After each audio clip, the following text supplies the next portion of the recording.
Result गुरु Aamir sir YouTube channel में आपका हार्दिक अभिनंदन है, स्वागत है। देखिए आज मैं government of India ministry of defence का जो पद निकला है इंडियन नेवी में, भारतीय नेवी में, उसके लिए मैं ये जानकारी लेकर के आया हूँ। कितने सीट हैं, कौन कौन लोग अप्लाई कर सकते हैं, क्वालिफिकेशन क्या होना चाहिए, फॉर्म अप्लाई कैसे कर सकते हैं, फॉर्म अप्लाई करने में पैसे कितने लगेंगे, कौन कौन से डॉक्यूमेंट लगेंगे, ये सारी जानकारी मैं आपको इस वीडियो में देने वाला हूँ। अगर आप हमारे चैनल पर नए हैं तो प्लीज इसे सब्सक्राइब जरूर कर लें, ताकि मैं आगे भी इस तरह का अपडेट आपको बताता रहूं, आपको नोटिफिकेशन मिलता रहे और आप जानकारी प्राप्त करते रहें। और इसे अधिक से अधिक दोस्तों में शेयर भी कर देंगे ताकि सभी लोगों को जानकारी मिल जाए। आइए मैं शुरू करता हूं। आप यहाँ देख सकते हैं Indian Navy civilian entrance test INCET 1/2022। यहाँ पे आप देख सकते हैं, ये है आपका रिक्रूटमेंट आ गया है, आपका नवल सिविलियन स्टेट। आप यहाँ पर जाकर के आप देखिए, यहाँ पर दिया हुआ है, आप चाहें तो इससे वेबसाइट पर जाकर के आप चेक भी कर सकते हैं। फॉर्म अप्लाई जो करना है वो आपको सिर्फ और सिर्फ ऑनलाइन फॉर्म अप्लाई करना है, ओनली ऑनलाइन। देखिए, only online application will be accepted, सिर्फ ऑनलाइन फॉर्म को ही एक्सेप्टेड किया जाएगा। उसके बाद आप यहाँ देख सकते हैं 35,400 से लेकर 1,12,400 तक सैलरी हो सकती है। ये आपको पे बॉन्ड है, आप यहाँ देख सकते हैं। उसके अलावा आप देखिए यहाँ पे कौन कौन सा पद है। देखिए यहाँ पे general central service group B NG non gazetted non ministerial, pay band आपको यहाँ पे दिया हुआ है क्या है। अब देखिए यहाँ पे है कि किसमें कितना सीट है, इसके बारे में जानकारी है। चार्जमैन अम्यूनेशन वर्कशॉप UR के लिए यानी कि अनरिजर्व के लिए एक सीट है, यहाँ पर देखिए एक सीट है, टोटल एक सीट है। उसके बाद आपका चार्जमैन फैक्ट्री के लिए जनरल के लिए 5 सीट है, ST के लिए 1 सीट है, OBC के लिए 4 सीट है, इस तरह से टोटल 10 सीट है। उसी तरह से चार्जमैन मैकेनिक के लिए अनरिजर्व के लिए 10 सीट है, SC के लिए 2 सीट है, ST के लिए 2 सीट है, OBC के लिए 2 सीट है, EWS के लिए 2 सीट है, टोटल 18 सीट है। इस तरह से आप देख सकते हैं। हो गया। इसको साइंटिफिक असिस्टेंट के लिए है आपका यहाँ पे 2 सीट, 1 सीट, 1 सीट, इस तरह से टोटल 4 सीट यहाँ पे आपका दे रहा है। यहाँ पे देखिए टोटल 4 सीट है। अब आते हैं टेबल 1 में, देखिए क्या कह रहा है यहाँ पर। जनरल सेंट्रल सर्विस, सबका अलग अलग नाम है। General central service group C, वो था आपका ग्रुप बी है ग्रुप सी। इसमें 25,500 से लेकर 81,100 रुपए तक का वेतन हो सकता है। लेवल 4 है। इसमें जो आपका है आप देख सकते हैं डाउट्समैन का है, कंस्ट्रक्शन के लिए सिर्फ, अनरिजर्व के लिए 1 सीट, SC के लिए 1 सीट, टोटल 2 सीट है। अब आते हैं टेबल बी में, फायरमैन में आप यहाँ पे देख सकते हैं इसका वेतन कितना है, 19,900 से 63,200 तक जाएगा। इसका लेवल 2 है। अब यहाँ पे देखिए वेस्टर्न नवल कमांड का अनरिजर्व के लिए 106 सीट है, SC के लिए 32 है, ST के लिए 19 है, OBC के लिए 58 है, EWS के लिए 22 है, टोटल 237 सीट है। टोटल 237 सीट है। अब मैं इसको बताऊंगा कि किसमें कौन सा डॉक्यूमेंट जरूरी है, कौन कौन सा डॉक्यूमेंट लगेगा, कौन लोग अप्लाई कर सकते हैं, कौन लोग अप्लाई नहीं कर सकते। ये सारी जानकारी मैं इस वीडियो के अंदर देने वाला हूं, तो पूरा वीडियो जरूर देखेंगे। आगे देखिए यहाँ पर सीटों का उस तरफ से आपका ईस्टर्न नवल कमांड है, यहाँ पे दिया हुआ है। फिर 41 सीट है, अनरिजर्व का 15 है, 7 है, 26 है, टोटल आपका 99 है। इस तरह से आप देख सकते हैं। मैं स्क्रॉल कर रहा हूँ धीरे धीरे, टोटल 194 है अनरिजर्व के लिए, और टोटल सीट मिलाकर के यहाँ पे 444 है टोटल पद के लिए। यहाँ पे टोटल 444 है, देख सकते हैं। टेबल सी में देखते हैं फायर इंजन ड्राइवर के लिए, देखिए क्या क्या है यहाँ पे, वेतन कितना है यहाँ पे दिया हुआ है। आपका लेवल 3 है और वेतन है 21,700 से लेकर 69,100 तक। ये वेतन है आपका। यहाँ पर भी सीट दिया हुआ है, आप देख रहे हैं, स्क्रॉल मैं कर रहा हूँ। अगर आप मेरे चैनल पर नए हैं तो इसे सब्सक्राइब जरूर कर देंगे। आइए अब यहाँ पर देखिए, यहाँ पे general central service group C non gazetted industrial, pay band आपका यहाँ पे दिया हुआ है। ट्रेड्समैन मेट का जो पद है उसके लिए 18,000 से लेकर 56,900 तक आपका वेतन हो सकता है। वेस्टर्न नवल कमांड का यहाँ ईवर का 59 है, EWS का 12 है, ST का 9 है, OBC का 36 है, SC का 19 है। इस तरह से मैं स्क्रॉल कर रहा हूँ, आप धीरे धीरे देख सकते हैं। उसके बाद आइए टेबल ई है। ये मैं आपको बताऊंगा कि लास्ट डेट कब तक है। इसका अप्लाई चल रहा है, 20 तारीख से ही अप्लाई शुरू हो गया। 20 जुलाई 2024 से अप्लाई इसका शुरू है। 20 जुलाई 2024 से इसका अप्लाई शुरू है। मैं अब इसका बताऊंगा कि इसका लास्ट डेट कब है और कौन कौन से डॉक्यूमेंट लगेंगे, कौन कौन से लोग इसमें अप्लाई कर सकते हैं, किस पद के लिए कौन लोग एलिजिबल हैं, ये मैं आपको बताऊंगा। देखिए यहाँ पर पेस्ट कंट्रोलर वर्कर का है। कंट्रोल वर्कर का यहाँ पे 18,000 से 56,900 वेतन होगा। लेवल 1 होगा। ये है, आप यहाँ पे सीट देख सकते हैं। मैं स्क्रॉल कर रहा हूँ धीरे धीरे। इसका टेबल F है। यहाँ पे बॉन्ड आपका 7th पे के अनुसार लेवल 2 है। 19,900 से लेकर 63,000, आप देखिए यहाँ 63,200 तक वेतन आप पा सकते हैं। इसमें आपका साउदर्न नवल कमांड है, 5 ईयर के लिए, SC के लिए 3 है, OBC के लिए 1 है, टोटल 9 है। इस तरह से आप देखिए टेबल G आ गया, multitasking staff. MTS multitasking staff की भी जरूरत है। यहाँ पे देखिए यूआर के लिए 11 है, ये है आपका सब सीट देख सकते हैं। इसका वेतन 18,000 से लेकर 56,900 रुपए तक वेतन आप पा सकते हैं। यहाँ पे देखिए इस तरह से आपका सारा दिया हुआ है, इसमें कैटेगरी वाइज दिया हुआ है क्या क्या है। यहाँ पर आप फैक्ट्री वाला वगैरह देख सकते हैं। यहाँ पर आप मैं वहाँ पे जो साइट आपका दिखाया था सबसे पहला पेज पर, आप उस पेज पर जा करके भी आप अपना वहाँ पे पूरा डिटेल्स पढ़ सकते हैं, देख सकते हैं। अगर आप चैनल पर नए हैं तो इसे सब्सक्राइब जरूर कर देंगे। आपके सब्सक्राइब करने से आपका कुछ नहीं जाएगा, लेकिन मुझे इस तरह का वीडियो बनाने के लिए प्रोत्साहन मिलेगी, मुझे अच्छा लगेगा, मुझे संबल प्राप्त होगा। इस तरह से आप यहाँ देख सकते हैं। एज की बात कर लेते हैं तो एज में देखिए आपका जो वहाँ पे सीट दिया हुआ था, जो पद दिया हुआ था उसके अनुसार देखिए चार्जमैन का जो पहला था उसमें जो आपका सीट है वहाँ पे आप देख सकते हैं।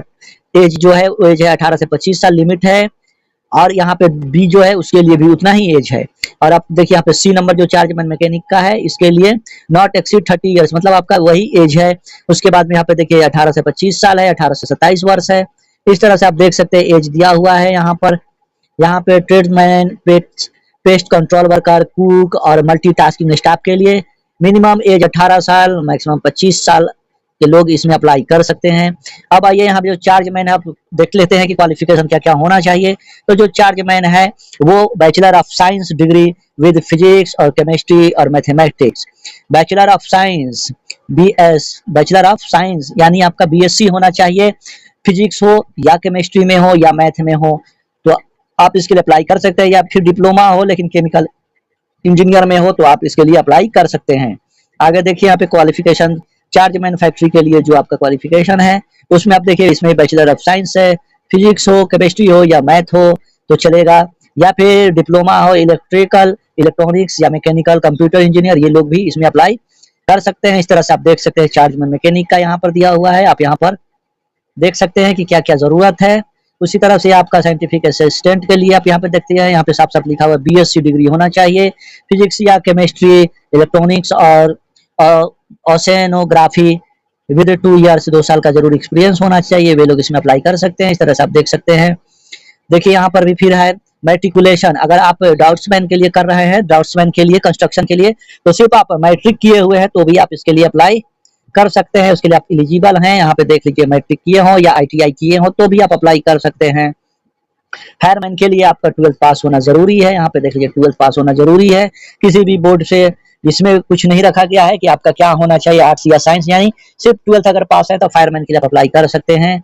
उसी तरह से इसमें आपका देखिए फिजिकल फिट भी यहाँ पे देना है फायरमैन के लिए कि क्या क्या आपका फिजिकल में दे रहा है, तो कैंडिडेट सेल भी फिजिकली देखिए यहाँ पर दे रहा है, फिजिकली आपका यहाँ पे है सेल भी। यहाँ पर हाइट होना चाहिए 165 सेंटीमीटर, उसके बाद में आपका 2.5 सेंटीमीटर हाइट में कंसेशन किया जा सकता है अगर आप शेड्यूल ट्राइब्स है तब, ST है तब।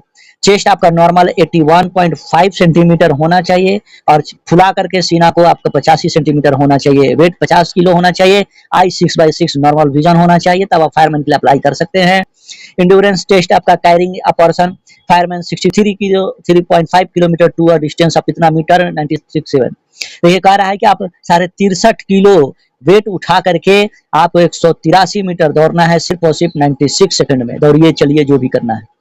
इस तरह से आपका दिया हुआ है। आप फायर इंजीनियर ड्राइव का दिया हुआ है कि 12th पास अगर आप है तो आप इसके लिए अप्लाई कर सकते हैं। आप यहाँ पे देख सकते हैं फिजिकल में फिर उसी तरह से आप यहाँ देख रहे हैं, यहाँ दिया हुआ है 165 सेंटीमीटर है, यहाँ पे देखिए 165 सेंटीमीटर है, फिर वही है सारा क्राइटेरिया लगभग वही है, 6/6 इसमें भी है। इस तरह से आपका दिया हुआ है। ट्रेड्समैन में अगर आप 10th पास है तो आप अप्लाई कर सकते हैं। देखिए यहाँ पे ट्रेड्समैन के लिए सिर्फ और सिर्फ 10th पास होना जरूरी है, तो आप अप्लाई कर सकते हैं।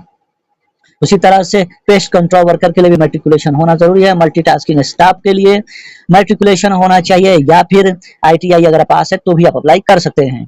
इस तरह से आप देख सकते हैं सारा का चीज यहाँ पे दिया हुआ है, चार्ज मैंने आपका सब दिया हुआ है। आप देखिए यहाँ पे धीरे धीरे मैं स्क्रॉल कर रहा हूँ। इस तरह से आप फायर इंजन ड्राइवर का आप देख सकते हैं। ट्रेड्समैन के लिए क्या क्या जरूरी है, यहाँ सारा पॉइंट आपका दिया हुआ है, आप इसको देख सकते हैं किस तरह से आपका वर्किंग करना है, क्या करना है, ये सारा डिटेल्स यहाँ पे दिया हुआ है। पेस्ट कंट्रोल वर्कर के क्या क्या काम है, क्या करना है, ये सारा डिटेल्स यहाँ पर आप पढ़ सकते हैं। मैं धीरे धीरे स्क्रॉल कर रहा हूँ क्योंकि टोटल पढ़कर सुनाने में ये वीडियो बहुत लंबा हो जाएगा, इसलिए आपको मैं स्क्रॉल कर रहा हूँ, आप खुद पढ़ सकते हैं। दिक्कत हो तो आप वीडियो को पॉज करके भी पढ़ सकते हैं, दोस्तों में से शेयर जरूर कर देंगे। देखिए फिर यहाँ पे एज रिलैक्सेशन की भी बात की गई है। SC ST है तो उसको 5 साल का एज रिलैक्सेशन दिया जाएगा, OBC है तो उसके लिए फिर 3 साल का है एज का रिलैक्सेशन है। छूट दिया जाएगा। एग्जाम फी अगर हम बात कर लेते हैं तो एग्जाम फी आप देख लीजिए यहाँ पर क्या है, 295 रुपए आपका एग्जाम फी है, 295 रुपए आपका यहाँ पे एग्जाम फी है। SC ST अगर हैं तो उनको कोई फी नहीं देना है, और बाकी लोगों को 295 रुपए का फी जमा करना है। Admit card will be issued for the examination only to those candidates who have successfully paid the examination fee और who are the entire the waiver of examination fee. जो एग्जामिनेशन फी जमा करेंगे उन्हें एडमिट कार्ड इशू किया जाएगा। उसके बाद हम बात कर लेते हैं एग्जामिनेशन सिटी कहाँ कहाँ हो सकता है। तो देखिए यहाँ पे सब दिया हुआ है कि एग्जाम सिटी आपका क्या होगा। तो the list of the examination city of the different state will be the made available, मतलब डिफरेंट सिटी हो सकता है, हो जाएगा।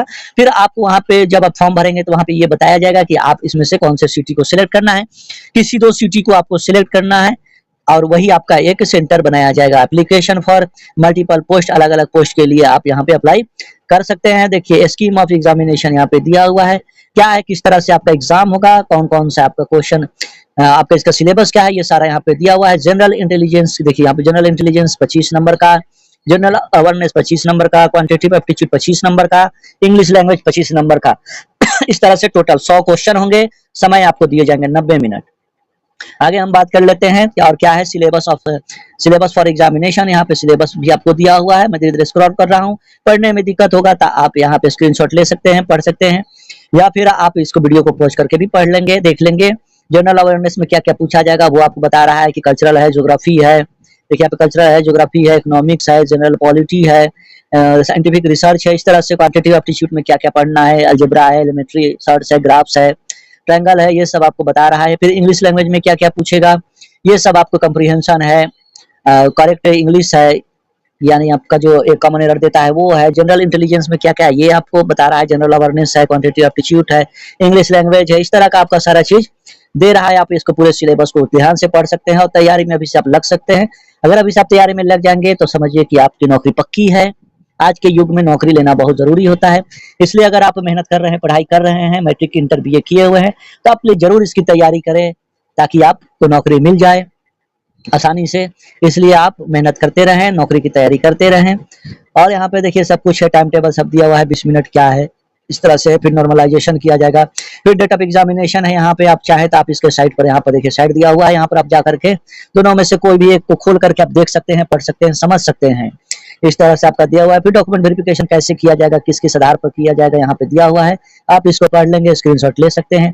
अब चलिए बात करते हैं यहाँ पे कि देखिए 20 जुलाई को यहाँ पे ये खुल गया है, आपका अप्लाई चल रहा है 20 जुलाई 2024 20 जुलाई से अप्लाई शुरू है। और जो आपका क्लोजिंग रजिस्ट्रेशन का डेट है वो है आपका 2 अगस्त को आपको 23:59 पर बंद कर दिया जाएगा, यानी रात के 12 बजे एकदम क्लोज हो जाएगा 2 अगस्त 2024 को। तभी आपके पास समय है, आप अच्छा से पढ़ करके इसको अप्लाई करना शुरू कर दे, अप्लाई कर दे। उसके बाद में देखिए कैसे अप्लाई करना है, ये दिया है गाइडलाइंस ऑफ फाइलिंग एप्लीकेशन, किस तरह से एप्लीकेशन को फिल करना है ये आपको पूरा दिया हुआ है डिटेल्स में, आप इसको देख सकते हैं। मैं साइट भी आपको बता दिया हूँ, आप उस साइट पर जाकर के खोल करके फॉर्म को अप्लाई भर सकते हैं। किस केबी का कितना फोटोग्राफ्स होना चाहिए, पासपोर्ट साइज क्या होना चाहिए, ये सारे यहाँ पे डिटेल्स दिया हुआ है, आप देख सकते हैं। जैसा कि आप देख रहे हैं यहाँ पे दिया हुआ है 20 केबी 10 केबी का इस तरह का फोटो डॉक्यूमेंट होना चाहिए। इसको एकदम केयरफुली आप इसको रीड करें, स्टडी करें, उसके बाद में फॉर्म को भरें और तैयारी में लग जाएं। नौकरी आज के युग में बहुत जरूरी है, बहुत जरूरी है, बहुत जरूरी है। आप कितने भी पढ़े लिखे हों लेकिन समाज की नजर में आप अभी कुछ नहीं है। अगर नौकरी नहीं है तो अगर आप किसी भी तरह से नौकरी हासिल कर लेते हैं, नौकरी ले लेते हैं, तो समाज में आपकी इज्जत बढ़ जाएगी, आपके बात का वैल्यू बढ़ जाएगा। इसलिए प्लीज आप नौकरी की तैयारी कर रहे हैं तो अपना समय आप रील्स देखने में बर्बाद नहीं करें, वक्त बर्बाद नहीं करें। पहले नौकरी ले लें, उसके बाद में जो मन करे सो करें। इसलिए पहले आप नौकरी की तैयारी कर रहे हो तो इस फॉर्म को फिलअप कर दें और नौकरी की तरफ एकदम ध्यान लगा करके पढ़ें, नौकरी लेकर के ही माने।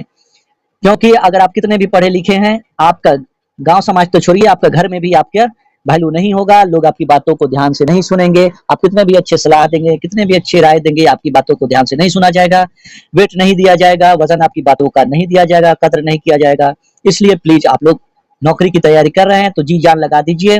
फोटो आइडेंटिटी कार्ड के लिए बारे में यहाँ पे दिया हुआ है, आप इसको रीड कर लेंगे, पढ़ लेंगे क्या क्या चाहिए। वोटर आईडी कार्ड है तो चलेगा, ड्राइविंग लाइसेंस है तो चलेगा, पैन कार्ड है तो चलेगा। एग्जाम देने जाएंगे तो इनमें से कोई भी एक कार्ड को लेकर के एडमिट कार्ड के साथ, देखिए admit card along with the original and valid photo identity, इसमें से कोई भी आप एक लेकर के जा सकते हैं। तो सब लोग के पास आधार कार्ड होगा, आधार कार्ड लेकर के चले जाएंगे एग्जाम देने के लिए एडमिट कार्ड के साथ में। तो प्लीज आप नौकरी की तैयारी कर रहे हैं तो इसे जरूर भर दें, फिल कर दें और जी जान से लग जाए, या फिर जिस चीज की आप तैयारी कर रहे हैं उसकी तैयारी करें, लेकिन नौकरी लेकर के ही माने। अगर आप गांव छोड़ करके शहर में रह रहे हैं तो इरादा बना करके शहर में रहे कि मैं शहर से तभी गांव जाऊंगा जब हमारे माथे पर एक नौकरी आ जाएगा, मेरे पास एक नौकरी होगी, तभी मैं कॉलर खड़ा करके अपने गांव जाऊंगा, लोगों से मिलूंगा। इसलिए इरादा बनाइए अगर इरादा नेक है, और कभी भी ये मत सोचे कि हाँ घूस देकर के ही नौकरी होती है।